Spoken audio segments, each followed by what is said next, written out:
Salut à tous. J'ai un petit peu écouté ce matin les réformes scolaires à la radio et puis ce que j'entends, je vois qu'il y a une grande polémique autour des propositions de Jean-Michel Blanquer. Il n'est pas normal d'interdire le redoublement. Moi, je suis d'accord avec lui.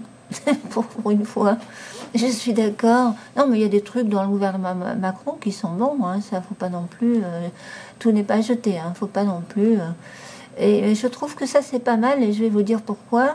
Et les autres propositions, moi j'aime bien quand il veut aussi les méthodes de lecture, parce que les méthodes de lecture, la méthode de lecture globale, c'est une aberration. J'ai vu ça avec mes deux enfants qui ont 7 ans d'écart. Un, il a lu, enfin mon fils aîné, c'est la méthode normale, l'ancienne, et pas eu de souci. Et ma fille, elle, c'était la méthode globale. Et là, il y a eu des problèmes. Et c'est vrai que je crois vraiment qu'il faut avoir le courage de revenir à ce qui marchait réellement dans le temps. Il y avait des bonnes... C'était très bien à une époque. L'école, ça marchait très très bien. Et dans les 50-60, encore mieux. Mais c'est vrai qu'il n'y avait pas ce nivellement par le bas. Aujourd'hui, il y a vraiment un nivellement par le bas. Et depuis avec Nadja Vallaud-Belkacem et les précédents, et c'est l'éducation nationale, c'est l'effondrement, c'est le déclin, c'est terrible ce qui se passe. Là, on va faire des générations d'incultes, etc., ce qui est en train de se passer. Donc, je crois que là il a raison pour pas mal de choses. Et là aussi, je peux en parler parce que mon fils, à un moment donné, il patinait, c'était en CM1, CM2 par là.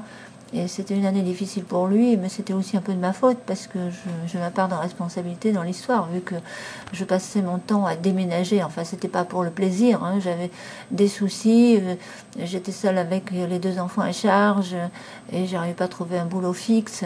Et donc, j'avais des soucis pour payer mon loyer. À chaque fois, je devais partir. Je me faisais expulser. Ça m'est arrivé aussi. Et j'ai eu vraiment énormément de problèmes. Et on était des fois dans des studios... rikiki, quoi, de 20-25 mètres carrés à 3.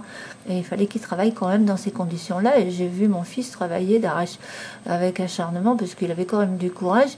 Ma fille, elle aimait moins les études, mais elle s'est débrouillée quand même très très bien. Tous les deux, ils se sont très bien débrouillés. Et malgré que mon fils, je l'ai laissé redoubler, je l'ai même encouragé à redoubler 2 fois.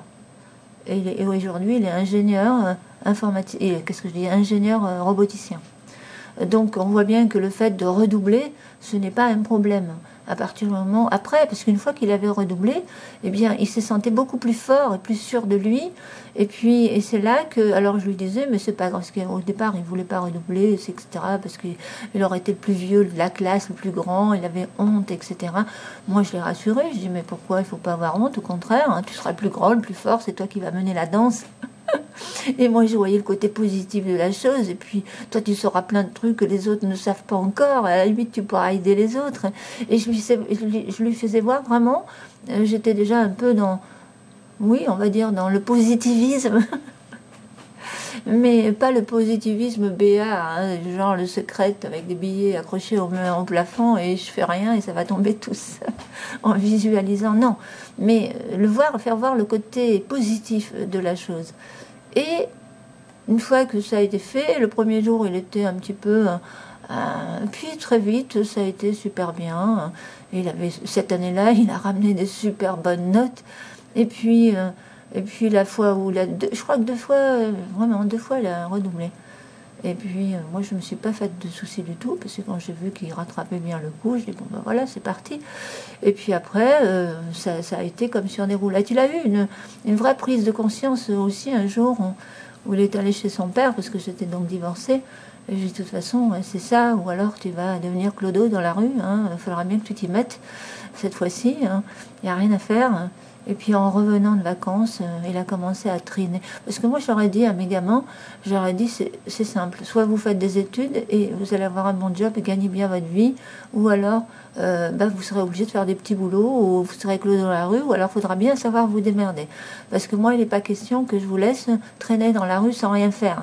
Et moi, à 18 ans, coup de pied aux fesses et dehors. Parce que les enfants qui traînent à la maison jusqu'à 30 ans, vous savez, comment on les appelle là, quand on a fait un film, vous savez, le mec l'étudiant qui veut pas quitter la maison, il est trop bien, etc. Moi, je dis, dès que vous avez la majorité, vous menez votre vie. Pas que je veux plus vous voir, mais c'est normal. Les enfants doivent mener leur vie quand ils sont majeurs et s'assumer. Ça, c'était ma philosophie de la vie. Parce que moi, j'étais obligée de me débrouiller très tôt aussi, donc de toute façon. Alors, ils ont bien compris tous les deux. Donc, il y en a un, il a été jusqu'au bout de ses études, donc il est devenu ingénieur aéronauticien. Et ma fille, elle, tout de suite, elle a commencé dans les fringues. D'abord, elle a commencé en bas de l'échelle dans une boutique. Et puis, elle est montée. Après, elle a eu des responsabilités. Elle est devenue gérante d'une boutique. Et puis, maintenant, elle travaille. Elle a monté sa petite affaire, mais pas dans les fringues, dans un autre domaine, hein, dans le tourisme. Et puis, elle se débrouille très, très bien. Elle est très démerdarde. J'avoue que j'ai beaucoup d'admiration pour tous les deux, hein, parce qu'ils sont très différents, tous les deux. Parce que c'est vrai que Mick, c'est plus, lui, il était très, lui, les maths, tout ça, c'était pas un problème, hein, c'était un peu un esprit un peu plus scientifique. Mais ma fille, elle a une intelligence pratique, on va dire. Ouais, c'est vrai que c'est assez intéressant de voir. Mais ils se débrouillent vraiment bien tous les deux. Et moi, je suis assez fière d'eux parce que, vu dans les conditions qu'ils étaient obligés de travailler, et je peux vous dire que on n'avait pas. Et je n'avais pas ce que ont aujourd'hui beaucoup de gens qui se plaignent et qui ont des appartements de fonction, des HLM, des grands appartements. Même si c'est des HLM, c'était quand même des grands appartements. Moi, avec mes 2 gamins à charge, je n'ai jamais eu ça. Je les ai trimballés de studio en studio parce que je cherchais même pas à demander un logement social. Hein. J'étais comme ça, je voulais toujours me débrouiller toute seule. Et j'ai pas beaucoup été aidée par l'État, hein, c'est clair. Hein. Et ils m'ont même supprimé à un moment donné carrément. Enfin bref, je ne vais pas vous raconter ma vie, ce serait trop long. Bon, pour en revenir, c'est pas pour me vanter, mais c'est pour justement dire que, simplement pour dire que, parents, si vous m'écoutez, et si votre enfant a des difficultés, laissez-le redoubler. Parce que je vous assure que ça n'a aucune importance, qu'il arrive, qu'il passe son bac à 16, 17 ou 18 ans, ça n'a strictement aucune importance de rentrer dans la vie active à 20 ans, 25, ou voire même plus. Non, parce que du coup, c'est vrai qu'il est rentré dans la vie active beaucoup plus tard, mais et alors, où est le problème ? Franchement, moi je ne vois pas pourquoi il faut qu'on soit dans une société où tout le monde marche au même pas, à la même vitesse, et qu'on soit à telle date, voilà, là c'est ridicule, vraiment ridicule. Je trouve ça ridicule, parce qu'il y a des gens, je crois qu'il y a des élèves qui sont plus speed dans la tête, hein, et on ne fonctionne pas tous de la même manière, puis certains, ils ont besoin de réfléchir, ils ont besoin de bien avoir assimilé les bases pour pouvoir passer à l'étape supérieure, et je crois que ça c'était le cas de mon fils. Mon fils, quand il ne comprenait pas bien les bases, eh bien, il n'arrivait pas à aller... Et je dis c'est normal. Moi je suis comme ça aussi. Si j'ai pas compris l'élémentaire, je peux pas. Et c'est vrai que je vois qu'en primaire, par exemple, avec la méthode globale de lecture, etc., toutes leurs méthodes modernes, soi-disant, ça fait des illettrés en sixième. Il y a beaucoup de jeunes qui, en sixième, ne savent pas, font 50 000 fautes d'orthographe. C'est terrible. Enfin, c'est terrible. C'est vrai que c'est pas le top, quoi. Et je crois que c'est dû à ça, à la méthode globale de lecture, et le fait qu'ils ne lisent peut-être plus assez tout haut, parce qu'on lisait aussi beaucoup dans le temps, hein, tout haut, on nous obligeait à lire. Et ensuite, qu'est-ce qu'il y a ? Ah oui, on nous obligeait aussi à apprendre les règles de grammaire par cœur, d'orthographe, de grammaire, enfin les accords, tout ça, l'accord du participe passé avec être et avoir. Et ben, moi, je me suis aperçue que mes enfants ne savaient pas par cœur. Je dis, mais si vous apprenez pas ça par cœur, vous ne pourrez pas les appliquer. Et à un moment donné, j'ai pris mon fils, je dis, maintenant, pendant une semaine, on était en vacances à la montagne, tous les deux, et c'est moi qui lui ai fait l'école.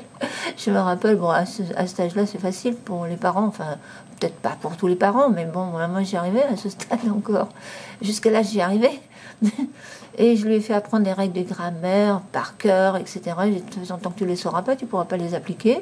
Une fois qu'il les a su, ben, il avait plutôt être dans la dictée, hein, c'est tout. Hein. Pareil pour les calculs, il y avait des trucs qu'il n'avait pas bien captés. Et tant qu'ils n'ont pas bien capté, ben, ils ne peuvent pas passer à autre chose. Et je crois que ça, c'est important. Ensuite, il y a d'autres paramètres qui font aussi que les enfants ont des problèmes aujourd'hui, parce que ce qui est complètement aberrant, et là je suis encore une fois d'accord avec... est-ce que c'est Macron qui veut changer qu'est-ce qu'il veut Macron? Il veut enlever les portables, je crois. Voilà, c'est ça. Ça, je suis d'accord avec lui. Le portable à l'école, c'est une aberration. Soit il les laisse à la maison, ou soit il les colle dans un casier à l'entrée de l'école. Bah, il faudra construire des petits casiers. Hein. Puis c'est tout, c'est vite fait, ça fera du travail pour un artisan. Ça aussi, ça va pas coûter des 100 et des 1000, hein, je pense. Mais les portables à l'école, c'est une aberration parce que ils sont tentés, ils peuvent tricher, ils peuvent s'envoyer des textos, ils peuvent dragouiller quand ça commence à avoir les hormones. Et là aussi, c'est un gros problème. Supprimer le portable. Ensuite, moi, si j'étais ministre de l'Éducation, je séparerais les garçons des filles, oui, à partir de 12 ans. À partir de la puberté, les garçons et les filles séparés, et je les sépare et je les mets tous je crois que dès l'école primaire, dès l'entrée en école, moi je les mets tous en uniforme, parce qu'aujourd'hui il y a des super uniformes, on n'y sont pas obligés de mettre les shorts gris comme dans le temps non plus, il y a des super uniformes aujourd'hui, je vois pas pourquoi il faut laisser, parce que vous savez, il y a de la discrimination à l'école, il y a des enfants qui n'ont pas d'argent et qui ont des parents dans la précarité, et moi j'ai connu ça aussi, donc je sais ce que ça fait quand vous voyez des gamins qui sont super bien habillés et que vous arrivez pauvrette, et ben là on se sent mal et on finit par avoir des complexes, et puis plus tard ça fait des enfants hyper timides, et moi à 14, 15, 17 ans j'étais d'une timidité maladive, et je me suis garée toute seule encore une fois, je me suis obligée, enfin je ne vais pas vous raconter, c'est trop long, mais moi je suis pour l'uniforme à l'école, pour éviter justement les jalousies et aussi le racket, les gens, parce que c'est vrai que si vous avez des portables à l'école, ils se font racketter le portable, etc. S'ils viennent avec des blousons en cuir, avec des marques, etc., ils se font racketter leurs blousons, ben, j'ai presque envie de dire c'est bien fait. Voilà, c'est tout, parce qu'ils n'ont pas à se balader avec des trucs, des signes extérieurs, des richesses à l'école, à une école où il y a des enfants pauvres, c'est tout. Voilà. Et puis alors, je vous dis, cette sexualité précoce à l'école, ça aussi c'est une véritable aberration. Quand on voit dans les écoles, par exemple, où est-ce que j'ai vu ça? Ouais, tiens. Alors quand il y a des parents qui commencent à encourager les enfants à s'habiller comme ça, très jeunes, et en faire des gamines hyper sexualisées, pensez bien qu'à 12, 13, 14 ans, ce que ça va devenir. Voilà. C'est des gamines qui vont arriver à l'école avec le nombril à l'air, un jean hyper serré, des jupes à la foune, et évidemment qui vont exciter les adolescents, les garçons, et ils ne peuvent plus travailler. Et il n'y a plus personne qui travaille. Et là encore, je peux dire ce que je pense, parce que j'ai une fille à 15 ans, malheureusement pour elle, parce que bon, c'est quand même super bien débrouillée dans le vie, puisque maintenant elle est indépendante, autonome, elle s'assume et tout. Mais ça n'empêche que c'est à cause de ça qu'elle a arrêté ses études. Bon, c'est vrai qu'elle n'aimait pas trop les études non plus, contrairement à mon fils qui aimait assez bien quand même. Mais bon, c'est vrai qu'il y a des enfants, ben voilà, si c'est comme ça, vous savez, il faut respecter aussi le potentiel des enfants. Il y a des enfants, c'est des intellectuels, ils adorent les études, lire, machin, puis d'autres, ils aiment le côté pratique. Et à ce moment-là, ils sont doués pour autre chose, ils ont un potentiel en eux, peuvent faire un travail manuel, ou alors, voilà, dans le commerce ou autre, et c'est ce qui s'est passé pour ma fille, elle s'est très bien débrouillée, parce qu'elle est très, très, très débrouillarde, vraiment. C'est l'intelligence pratique que je vous dis. Donc, ce qui fait que, mais c'est vrai quand même qu'à 14, 15 ans, elle s'est amenée avec un copain, je suis amoureuse, maman. Et oui, mais voilà. Et puis je dis, oui, mais maintenant tu vas plus être très motivée pour étudier. Et c'est arrivé, c'était le cas. Parce qu'elle ne pensait plus qu'à lui ne pensait plus qu'à elle. Et puis après, sexualité précoce. Et moi, pour éviter qu'elle traîne dans la rue avec d'autres, je lui dis, je préfère qu'elle reste dans sa chambre avec son petit copain. Et au moins, j'ai l'œil sur eux. Mais c'est pas du tout facile à gérer, vous savez. C'est pas facile. Mais moi, je crois que la cause de tout ça, c'est la mixité dans les écoles. La mixité dans les écoles à l'adolescence, c'est une aberration totale. Et si vous voulez pas plus tard faire des enfants qui lâchent leurs études, puis attention, il n'y a pas que la mixité à l'école, c'est tout ce qu'ils voient sur Internet. Voilà, sur Internet, ils sont sur leur iPad, faites attention à ce qu'ils voient sur et ils rentrent de l'école le soir, pof, iPad. Puis alors, on ne sait pas trop ce qu'ils visualisent, faut voir ce qu'il y a sur Internet. Question sexe, en veux-tu, en voilà, porno, c'est facile, trois clics de souris, et ils sont sur des trucs porno, c'est même plus crypté. Donc, comment voulez-vous que ces enfants soient sains d'esprit et arrivent encore à avoir, je vous dis, envie d'étudier? C'est pas possible. Voilà, c'est ça, c'est ce que je pense, et je suis vraiment, je suis pour maintenant, j'ai toujours été pour regarder si c'est pas mignon, ça, un petit polo avec une jupette, l'hiver avec des manches longues, et puis il y en a tellement de, il n'y a pas tellement de sortes ça doit être aux États-Unis ou en Angleterre, je ne sais pas, mais il y a tellement de fringues, je veux dire, c'est quand même pas compliqué, et je veux dire, on peut proposer par exemple aux enfants plusieurs tenues, et c'est la majorité qui décide, voilà, c'est tout, ils votent à la majorité, quelle tenue vous préférez, est-ce que c'est un... moi, j'opterais pas pour le jean, parce que le jean, c'est très serré, et ça emprisonne les testicules. Pour les garçons, c'est pas bon. Ça fait des mauvais spermatozoïdes, paraît-il, c'est scientifiquement prouvé. Hein, donc, il faut quelque chose de plus large. Moi, je trouve que pour les garçons, le jogging, un jogging, ce serait parfait. Hein, voilà, ces trucs-là, je trouve que ce serait vraiment parfait, un petit jogging. L'été, un petit jog léger avec un t-shirt très fin. Et l'hiver, un jogging un petit peu plus, tout petit peu plus chaud. Mais voilà. Mais surtout pas des jeans serrés, parce que c'est pas confortable, c'est tout. Et puis c'est malsain, c'est pas sain. C'est pas sain. Après, plus tard, ça fait des impuissants. C'est prouvé. On n'y croit pas. Mais moi, j'ai lu ça quelque part, voilà. Alors, je ne sais pas ce que vous pensez de mes idées, mais moi, je crois que c'est la solution pour sauver, pour redonner aussi à cette école, pour sauver, oui, j'ai bien dit sauver les générations futures de la décadence et de la... Oui, parce que franchement, là, la débauche sexuelle, ça commence vraiment... Puis après, il faut voir les conséquences aussi. Les conséquences, ces enfants qui ont une sexualité précoce, qui tombent enceintes, qui avortent, etc. C'est terrible, mais je comprends pas et ça, c'est l'idéologie quand même, il faut le dire, maçonnique. Hein, voilà.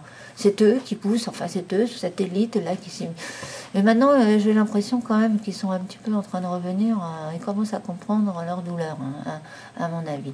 Voilà, parce que voilà ce que ça donne, attouchement suspecté dans les écoles. Bah oui, Bayrou, il a raison, là, Bayrou, là, pour une fois, il a raison. Hein.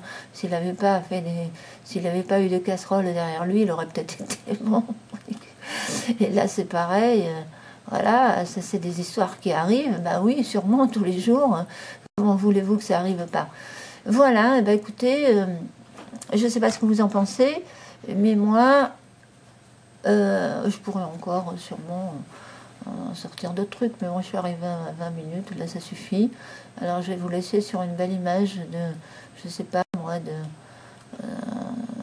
belle image, tiens, celle-là. Elle est marrante cette tenue-là. On peut porter un uniforme à l'école. Voilà, merci pour l'écoute, à bientôt, dites-moi ce que vous pensez de mes idées. Alors, j'ai vu un petit pouce en l'air si vous avez aimé, et sinon, pouce en bas.